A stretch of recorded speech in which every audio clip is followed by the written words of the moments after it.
Hi hello ಎಲ್ಲರಿಗೂ ನಮಸ್ಕಾರ. ಇಂದ್ರಾಣಿ ದೋಸ್ ಯೂಟ್ಯೂಬ್ ಚಾನಲ್ಗೆ ಸ್ವಾಗತ. ನಾನು ಇವತ್ತು ನಿಮಗೆ ಪರಂಗಿ ಹಣ್ಣನ್ನ ಯಾರ್ಯಾರು ತಿನ್ನಬಾರ್ದು ಅಂತ ತಿಳಿಸ್ಕೊಡ್ತೀನಿ. ವಿಡಿಯೋನ ಸ್ಕಿಪ್ ಮಾಡದೆ ಪೂರ್ತಿಯಾಗಿ ನೋಡಿದ್ರೆ ನಿಮಗೂ ಕೂಡ ಯಾರು ತಿನ್ನಬೇಕು ಯಾರು ತಿನ್ನಬಾರ್ದು ಅಂತ ಗೊತ್ತಾಗುತ್ತೆ. ಪರಂಗಿ ಹಣ್ಣು ತುಂಬ ಸ್ವಾದಿಷ್ಟವಾದ ರುಚಿಕರವಾದ ಹಣ್ಣು, ಅದು ನಿಮ್ಮೆಲ್ರಿಗೂ ಗೊತ್ತು. National institute of health, national kidney foundation ಅವರು ಇಂಥವರು ಪರಂಗಿ ಹಣ್ಣ ತಿನ್ನಬಾರ್ದು ಅಂತ ಅವರ ಅಧ್ಯಯನದ ಪ್ರಕಾರ ತಿಳಿಸ್ಕೊಟ್ಟಿದ್ದಾರೆ. ನೀವು ಈ ವಿಡಿಯೋ ನೋಡಿದ್ಮೇಲೆ ನಿಮಗೂ ಆ ಕಾಯಿಲೆ ಏನಾದರೂ ಇದ್ದರೆ ಪರಂಗಿ ಹಣ್ಣ ನೀವು ತಿನ್ನಬೇಕೋ ತಿನ್ನಬಾರ್ದು ಅಂತ ನೀವೇ ಡಿಸೈಡ್ ಮಾಡಿ. ಪರಂಗಿ ಹಣ್ಣಿನಲ್ಲಿ ಏನೇನಿರುತ್ತಪ್ಪ ಅಂದರೆ vitamin A, C and E, anti accidents ಮತ್ತು ಪಚನ ಕ್ರಿಯೆಗೆ ಸಹಾಯ ಮಾಡುವಂತಹ ಪಪೈನ್ ಎಂಜೈಮ್ ಇರುತ್ತೆ. ಮತ್ತು ಇದರಲ್ಲಿ ನಮ್ಮ ದೇಹದಲ್ಲಿ ಇಮ್ಯುನಿಟಿನ ಡೆವಲಪ್ ಮಾಡುವಂತಹ ಗುಣ ಇದೆ. ಮತ್ತು ಪಪಾಯಿ ಅಂದರೆ ಪರಂಗಿ ಹಣ್ಣಿನಲ್ಲಿ ವಿಟಮಿನ್ ಇ ಇರೋದ್ರಿಂದ ಇದು ನಮ್ಮ ಚರ್ಮವನ್ನು ಕಾಂತಿಯುತವನ್ನಾಗಿ ಮಾಡುತ್ತೆ. ಮತ್ತು ಇದರಲ್ಲಿ ವಿಟಮಿನ್ ಎ ಅಧಿಕವಾಗಿರೋದ್ರಿಂದ ಕಣ್ಣಿನ ದೃಷ್ಟಿನ ಇಂಪ್ರೂವ್ ಮಾಡುತ್ತೆ. ಜಾಸ್ತಿ ಟಿವಿ, ಮೊಬೈಲು, ಲ್ಯಾಪ್ಟಾಪ್ ನೋಡುವಂಥವ್ರು ವಾರಕ್ಕೆ ಒಮ್ಮೆ ಆದರೂ ಪರಂಗಿ ಹಣ್ಣನ್ನ ತಿನ್ನೋದು ಬಹಳ ಒಳ್ಳೆಯದು. ಇನ್ನು ಪರಂಗಿ ಹಣ್ಣನ್ನ ತಿನ್ನುವಾಗ ಯಾರ್ಯಾರು ಎಚ್ಚರಿಕೆ ವಹಿಸಬೇಕು ಅನ್ನೋದನ್ನ ನಾನು ನಿಮಗೆ ಕಾರಣ ಸಹಿತವಾಗಿ ತಿಳಿಸ್ತೀನಿ. ಪರಂಗಿ ಹಣ್ಣಿನಲ್ಲಿ ಸಯನೊಂಜೆನಿಕ್ ಕಾಂಪೌಂಡ್ ಇರುತ್ತೆ. ಇದು ಅತ್ಯಲ್ಪ ಪ್ರಮಾಣದಲ್ಲಿ ಹೈಡ್ರೋಜನ್ ಸಯನೈಡ್ನ ಪರಂಗಿ ಹಣ್ಣು ಮೆಟಬಲೈಸ್ ಆದಾಗ ದೇಹದಲ್ಲಿ ರಿಲೀಸ್ ಆಗುತ್ತೆ. ಇದು ಹಾರ್ಮ್ಲೆಸ್ಸು, ಆದರೆ ಇದು ಹೃದಯದ ಬಡಿತ ಇರ್ರೆಗ್ಯುಲರ್ ಇರೋರಿಗೆ ಮತ್ತು ಅದಕ್ಕೆ ಮಾತ್ರೆ ತಗೊಳ್ತಾ ಇರೋರಿಗೆ ಇದು ಎಫೆಕ್ಟ್ ಮಾಡುತ್ತೆ. ಮತ್ತು ಕಂಡೀಷನು ಮತ್ತೆ ವರ್ಸೆನಾಗೋ ರೀತಿ ಮಾಡುತ್ತೆ.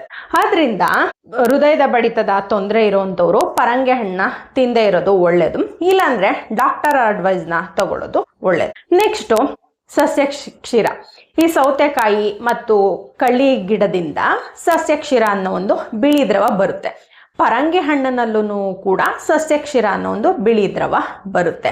ಈ ಸಸ್ಯ ಕ್ಷೀರದ ಅಲರ್ಜಿ ಇದ್ದವರು ಪರಂಗಿ ಹಣ್ಣನ್ನ ತಿಂದೇ ಇರೋದು ಬಹಳ ಒಳ್ಳೇದು. ತಿಂದ್ರೆ ಏನಾಗುತ್ತೆ ಅಂದರೆ ಅಲರ್ಜಿ ಆಗ್ಬೋದು, ಏನಾದರೂ ರಿಯಾಕ್ಷನ್ನು ಜಾಸ್ತಿ ಆದರೆ ಉಸಿರಾಟದ ತೊಂದರೆ ಆಗಿ ಸಡನ್ ಆಗಿ ಕಾರ್ಡಿಯಾಕ್ ಅರೆಸ್ಟ್ ಆಗ್ಬೋದು. ಇನ್ನು ನಿಮ್ಮೆಲ್ರಿಗೂ ಚೆನ್ನಾಗಿ ಗೊತ್ತು, ಗರ್ಭಿಣಿಯರು ಯಾರು ಪಪಾಯ ಹಣ್ಣು ತಿನ್ನಲ್ಲ, ಮತ್ತು ಅವ್ರ ಮನೆಯವ್ರುಗಳನ್ನು ಕೂಡ ಅವರು ತಿನ್ನೋದನ್ನ ಅವಾಯ್ಡ್ ಮಾಡ್ತಾರೆ. ಈ ಹಣ್ಣಾಗದೇ ಇರೋವಂಥದ್ದು ಮತ್ತು ಅರ್ಧಂಬರ್ಧ ಹಣ್ಣಾಗಿರೋದ್ರಲ್ಲಿ ಈ ಸಸ್ಯ ಕ್ಷೀರ ಮತ್ತು ಪಪೈನ್ ಎಂಜೈಮು ಜಾಸ್ತಿ ಇರುತ್ತೆ. ಇದು ಗರ್ಭಕೋಶನ ಸ್ಟಿಮ್ಯುಲೇಟ್ ಮಾಡಿ ಯೂಟ್ರೈನ್ ಕಾನ್ಸ್ಟ್ರಕ್ಷನ್ ಉಂಟಾಗುವಂತೆ ಮಾಡಿ ಅವಧಿ ಪೂರ್ವ ಹೆರಿಗೆ ಆಗುವಂತೆ ಮಾಡುತ್ತೆ. ಆದ್ದರಿಂದ ಗರ್ಭಿಣಿಯರು ಪರಂಗಿ ಹಣ್ಣ ತಿಂದೇ ಇರೋದು ಒಳ್ಳೆಯದು. ಕೆಲವರು ಹಣ್ಣಾಗಿರೋದನ್ನ ತಿಂದರೆ ಏನು ತೊಂದರೆ ಇಲ್ಲ, ತಿನ್ಬೋದು ಅಂತಾರೆ. ಆದರೆ ತಾಯಿ ಮತ್ತು ಮಗುವಿನ ಆರೋಗ್ಯದ ದೃಷ್ಟಿಯಿಂದ ಚಾನ್ಸ್ ತಗೊಳ್ಳೋದು ರಿಸ್ಕ್ ಅನ್ಸುತ್ತೆ. ಇನ್ನು ಹೈಪೋಥೈರಾಯ್ಡಿಸಮ್ ಅಲ್ಲಿ ಥೈರಾಯ್ಡ್ ಗ್ರಂಥಿಯಿಂದ ಥೈರಾಯ್ಡ್ ಹಾರ್ಮೋನು ಉತ್ಪತ್ತಿ ಕಡಿಮೆ ಆಗುತ್ತೆ. ಆಗ ಸುಸ್ತಾಗೋದು, ಚಳಿ ತಡೆಯೋಕ್ಕೆ ಆಗದೆ ಇರುವಂಥದ್ದು, ಚರ್ಮ ಒಣಗಿದಂತೆ ಆಗೋದು, ಮಸಲ್ ವೀಕ್ನೆಸ್ ಆಗೋವಂಥದ್ದು, ಹಾರ್ಟ್ ರೇಟ್ ಕಡಿಮೆ ಆಗೋದು ಆಗುತ್ತೆ. ಈ ಹೈಪೋಥೈರಾಯ್ಡಿಸಮ್ ಕಾಯಿಲೆ ಇರೋರು ಪರಂಗಿ ಹಣ್ಣನ್ನು ತಿನ್ನೋದ್ರಿಂದ ನಾನು ನಿಮ್ಮ ಮೇಲೆ ಹೇಳಿದ ಲಕ್ಷಣಗಳು ಇನ್ನೂ ಜಾಸ್ತಿ ಆಗೋದ್ರಿಂದ ಅವರು ಪರಂಗಿ ಹಣ್ಣನ್ನ ತಿಂದೇ ಇರೋದು ಬಹಳ ಒಳ್ಳೆಯದು. ಪರಂಗಿ ಹಣ್ಣಿನಲ್ಲಿ ವಿಟಮಿನ್ ಸಿ ಜಾಸ್ತಿ ಇರುತ್ತೆ. ನಮ್ಮ ದೇಹದಲ್ಲಿ ಎಕ್ಸೆಸ್ ವಿಟಮಿನ್ ಸಿ ಆಕ್ಸಿಡೈಸ್ ಆಗಿ ಕನ್ವರ್ಟ್ ಆಗುತ್ತೆ. ಅದೇನಾದರೂ ಕ್ಯಾಲ್ಸಿಯಂ ಜೊತೆ ಬೈಂಡ್ ಆದರೆ ಕಿಡ್ನಿ ಸ್ಟೋನ್ ಆಗುತ್ತೆ. ಆದ್ದರಿಂದ ಈಗಾಗಲೇ ಕಿಡ್ನಿ ಸ್ಟೋನ್ಗೆ ಟ್ರೀಟ್ಮೆಂಟ್ ತಗೊಳ್ತಾ ಇರೋರು, ಮತ್ತು ಕೆಲವ್ರಿಗೆ ಬೇಸಿಗೆ ಬಂತು ಅಂದರೆ 1 ವರ್ಷಕ್ಕೆ 2 ವರ್ಷಕ್ಕೊಂದ್ಸತಿ ಕಿಡ್ನಿ ಸ್ಟೋನು ಪದೇ ಪದೇ ಆಗ್ತಾನೆ ಇರುತ್ತೆ.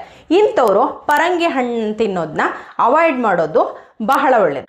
ಒಟ್ಟಾರೆಯಾಗಿ ಪರಂಗಿ ಹಣ್ಣಿನಲ್ಲಿ ನಮ್ಮ ದೇಹಕ್ಕೆ ಉಪಯೋಗ ಆಗುವಂತಹ ಅನೇಕ ಪೋಷಕಾಂಶಗಳು ಅಡಗಿದೆ. ಇದೊಂದು ಸೂಪರ್ ಫ್ರೂಟ್ ಅಂತಲೇ ಹೇಳ್ಬೋದು. ಆದರೆ ನಾನು ಇಲ್ಲಿ ಮೇಲೆ ಹೇಳಿದ ಕಂಡೀಷನ್ಸ್ನಲ್ಲಿ ಯಾರಾದರೂ ಇದ್ದರೆ ಅಂಥವರು ಪರಂಗಿ ಹಣ್ಣು ತಿನ್ನೋದನ್ನ ಅವಾಯ್ಡ್ ಮಾಡೋದು ಬಹಳ ಒಳ್ಳೆಯದು. ಅಥವಾ ಡಯಟಿಷಿಯನ್ಸು, ಡಾಕ್ಟ್ರು ಮತ್ತು ಹೆಲ್ತ್ ಕೇರ್ ಪ್ರೊವೈಡರ್ಗಳನ್ನ ಕನ್ಸಲ್ಟ್ ಮಾಡೋದು ಈ ಕಂಡೀಷನಲ್ಲಿ ಬಹಳ ಒಳ್ಳೆಯದು. ಇದಿಷ್ಟು ನಾನು ನಿಮಗೆ ನೀಡ್ತಾ ಇರುವಂಥ ಹೆಲ್ತ್ ಅವೇರ್ನೆಸ್ಸು. ನಿಮ್ಗೇನಾದರೂ ಇಂಥ ವಿಡಿಯೋನೇ ನಮಗೆ ಬೇಕು ಅಂತ ಅನಿಸಿದ್ರೆ ಅದನ್ನ ನನಗೆ ಕಮೆಂಟ್ ಬಾಕ್ಸಲ್ಲಿ ಕಮೆಂಟ್ ಮಾಡಿ ತಿಳಿಸಿ. ನಾನು ಖಂಡಿತ ಆ ವಿಡಿಯೋ ಮಾಡೋಕ್ಕೆ ಪ್ರಯತ್ನಿಸ್ತೀನಿ. ಈ ವಿಡಿಯೋ ನಿಮಗೆ ಇಷ್ಟ ಆಗಿದೆ ಅಂತ ಭಾವಿಸಿದ್ದೀನಿ. ಇಷ್ಟ ಆಗಿದ್ದರೆ ಲೈಕ್ ಮಾಡಿ, ಶೇರ್ ಮಾಡಿ, ಕಮೆಂಟ್ ಮಾಡಿ. ಮತ್ತು ಇಂದ್ರಾಣಿ ದೋಸ್ ಯೂಟ್ಯೂಬ್ ಚಾನಲ್ನ ಸಬ್ಸ್ಕ್ರೈಬ್ ಮಾಡ್ಕೊಳ್ಳಿ. Thank you.